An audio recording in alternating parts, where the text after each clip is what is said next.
G'day mates, welcome back to my channel. In today's video, I'm keeping you up to date with everything that happened over this weekend in FNCS, and this is going to be a global affair. I'm talking about so many regions today. I need to talk about how King managed to win 11 of his 12 games over on the Brazil servers, how Epikwhale, Rehx, and Arkhram absolutely dominated NA West, how there was some huge upsets in NA East. We had Calc, Mackwood, and Zexrow not qualify where Ronaldo, Skittles, and FaZe Sway did. Who could have thought that I would be saying that FaZe Sway has qualified for the heats of the grand finals in the first week and Calc, Mackwood, and Zexrow hadn't? So absolute insanity. I also need to cover some of the stuff that went down on OCE, a little bit of a follow-up from my video the other day where I talked about all the drama that's going down between Fresh and the Twins, because we had a bit of a resolution and I had a bit of a hand in it. So we're going to jump into that. Let's talk about everything that happened on NA East. If you missed the games on NA East, you really did miss out. This was such a good weekend of games. I casted them all on the official broadcast, so I've been watching them and I still want to talk about how awesome it was. We had Bugha, and Khanada managing to win the whole weekend, managing to beat out Jampa, Bugha, and Avery, who had an uncontested Stark Industries for every single game except one. And I want to talk about that. A lot of people are trying to take this away from Bugha, Jampa, and Avery, but at the same time, they had a team drop on them once and they completely wiped them. Within a minute of landing, they had been wiped. So you can see why they have it uncontested. You can't just take it away from them when they do well in a tournament and say, oh, you have uncontested drop, because they've earned that uncontested drop. Bugha, Jampa especially have been dropping at Stark since the day it was added.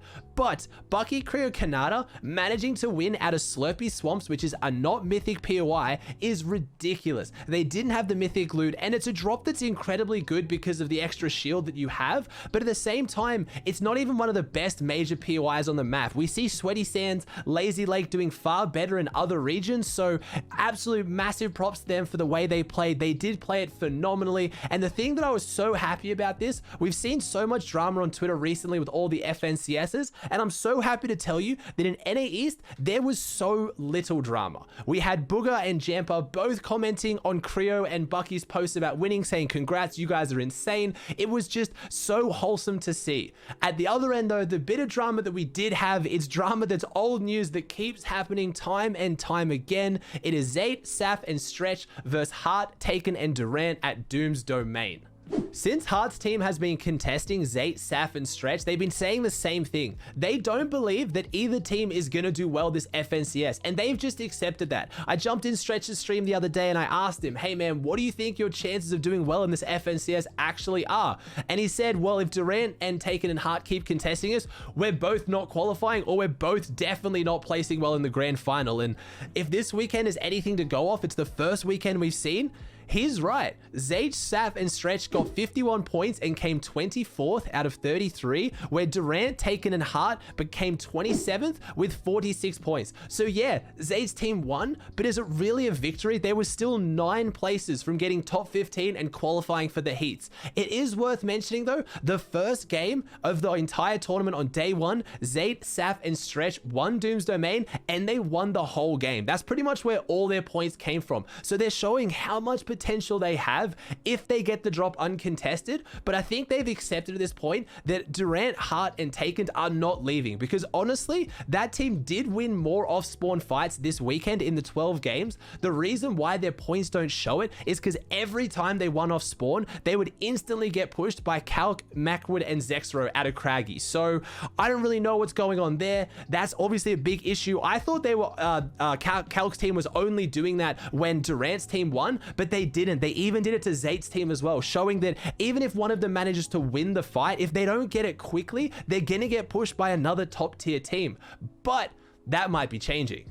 If you missed this tweet from Calc, this is why I think things might change up. It looks like they weren't happy with their uncontested Craggy, and I don't blame them. They came 19th with only 80 points across the 2 days combined. It looks like they've got their eyes set on Stark Industries. They don't understand why Bugha, Jampa, and Avery have that drop to themselves and almost won the entire weekend, coming second and coming first on the first day. So I'm not really sure. I think Zexrow, Calc, and Mackwood actually played better than their points show this weekend. They were really really close so many games where unfortunately there was one game they had a really established high ground and they got broken out really far down, which I didn't see coming. They went down about 15th or 16th team so many times when they're in the position where if they just survived that extra one fight, they would have gone on to potentially win the whole game with the Dooms loot that they'd been dropping on to take from Zate. So I don't know so much about them leaving what is a pretty strong POI with a Rift to go and contest another top tier team at Stark Industries, but it's going to be exciting to watch either way, and maybe this is what we need for Zate and Durant to have a better chance to fight over Dooms and actually one of them to take the loot and run away with it. I'm talking about all these top tier teams, but I really just want to take a moment to shout out two teams that have to be massive fan favorites that did insanely well this weekend. We have the newly formed team of Ronaldo, Skittles, and FaZe Sway actually qualifying into the heats. So in the first week of NA East, they have managed to qualify and come top 15. They just made it in 14th, but honestly, they played really well this weekend. And I'm thinking for a team that hasn't played together for very long, with a member like FaZe Sway who hasn't had a lot of experience in these set lobbies, they're only going to get better from here. The other team I have to shout out, yes, they came last, but I don't want to hear that. Nick A30, Glace, and TSM Ops managed to qualify for the finals in the first week. Nick A30 played in the finals of NA East after getting a 25 elimination win in their final game to qualify. The most amount of eliminations of any team that qualified into the finals. That is ridiculous. And again, they had a struggle weekend, but I really think if they can practice and they can start to learn how to play these set end games. I was watching Glace when he was IGLing and leading Nick A30. He's got some serious skills, and Ops, we all know, has really good mechanics. So I think this won't be the last time you see this team in the finals, and I think they probably learned a lot from qualifying into the finals, even if they came last. Now, I got a bit of a part 2 to my most recent video about OCE. We did have both games finishing off last night. They didn't finish off today, but I wanted to save it for this video. I wanted to do a follow-up on the Dooms domain drama. Well, how it ended up going was basically Fresh's team, I think they lost 8 times out of 9. They finally decided they're going to call it quits. They're going to leave Dooms domain. It pretty much took Carry On getting to the state of, I don't want to say tears, but man, he was really in his feels. I was doing a viewing party. I was watching on my Twitch channel. I even tweeted that, hey guys, you need to get me in a call. We got to fix this. You guys are way too good to be having these kind of issues. I jumped in, I hyped the boys up, I changed their strategy. I told them that it's much better if they go Slurpy Swamps.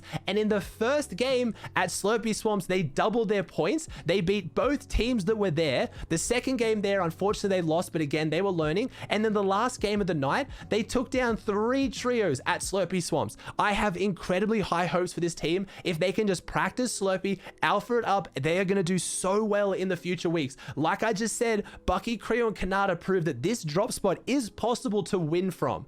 On OCE, I think it is going to be dominated by the Twins and Volks that now have uncontested Dooms, or it's going to be dominated by the team that ended up winning, which was Jinx, Worthy, and Alec, because they have uncontested Sweaty. But at the same time, Fresh has a very real chance to get a top 5 or top 3 in grand finals if they stick to this strategy. But it was just, out of all the drama that happened, I tried to say that, yeah, Twins were going a bit far with it, but genuinely, they are good guys. And when Fresh's team left, all they had to say was GG's. And that made me so happy to see. They just really were like, look, GG's guys, we won the spawn fights, but they didn't rub it in. They didn't try to say they're terrible. They even said they think it's a smart decision and Slurpee suits them really well. So I just wanted to put that in because it made me so happy to finally have a resolution, because as much as drama can be a bit entertaining, man, towards the end, it was just getting real toxic. We've talked a little bit about teams that struggled, and we talked a little about teams that did well. Let's talk about teams that did phenomenal, that just displayed absolutely pure dominance of their entire region.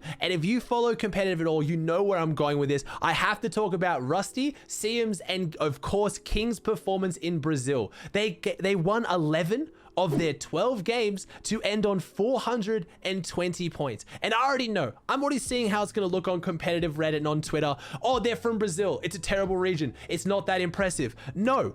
I'm not going to accept that. I want to see you go into arena and win 11 out of 12 games and try to tell me that you're going to take away the achievements of a team getting 420 points on any region. That is unfathomable consistency. That is the most ridiculous performance I think we've ever seen in competitive Fortnite. And again, the one of the players, King, who obviously you probably know of from coming 5th at World Cup and just running through top tier pros at the time. So how are you going to say that just because he's now doing it on his region, it makes it a bad region? This performance was insane. There's just highlight reel after highlight reel. Just look at how he won some of these games in such dominant performance. Their final win was just like a, yeah, every other day in the park, you know, we've won 10 of these before this. Why is 11 so special? Just insane performance. They weren't the only team that absolutely destroyed their region. We, of course, have Arkhram, Epikwhale, and Rehx, who came first on NA West, and the points don't show it as much. Towards the end, they started messing around. Their last game of the tournament, they basically started keying. We had Rehx pretty much just bounce padding at people, crash padding at people, having fun. So the scoreboard doesn't show it as much, but man, they were so insanely dominant. And as much as I want to sing both these teams' praises as hard as I can, and I think they truly deserve it, and they're phenomenally skilled players, we have to see the correlation here. They both have uncontested dooms. So it gives you that ability with the mythic bomb, guaranteed shockwaves, and scars to just absolutely light up anyone on high ground and then just decimate the whole lobby once you're up there. So as much as I think these players are phenomenal, and that's why they have uncontested dooms, because they are so scary, it's only with a drop spot like that can you see such ridiculous consistency. So it's not surprising to see that Zate is having so many struggles with it on NA East, but I have to imagine what's going to happen over there if Hart, Durant, and Taken don't qualify, if they manage to not make it into heats, because at this rate they're not going to, and Zade's team somehow managed to get it 1 week uncontested. We're gonna have to see if they can do it. Is it just because, again, like people say, NA West and Brazil aren't competitive regions? I want to see if a top tier team on NA East can replicate the same performance if they finally get it in their hands as well. All right, guys, that does it for another video. Let me know in the comments if you like this kind of style. I didn't just focus on one region. I really wanted to bring you a broad overview of all the best parts from different regions, so you're really caught up to date on competitive Fortnite. I'm still going to do my in-depth videos, but sometimes I think these ones are just a little bit better. I'll make probably an in-depth video on DreamHack, which is happening tomorrow on NA East. If you aren't going to be watching that, or you are going to be watching it but you want to watch me watch it, swing over to my Twitch channel. It's twitch.tv/Aussie Antics. I do viewing parties, I chat with you, I have just an awesome time, so swing by if you haven't already. I'd appreciate it massively. If you made it this far, please chuck a like on the video, subscribe if you haven't. We're on pace for 100k. It's looking dicey, but I reckon we can do it. Thank you so much for all your support. I hope you enjoyed the video, and I'll see you in the next one.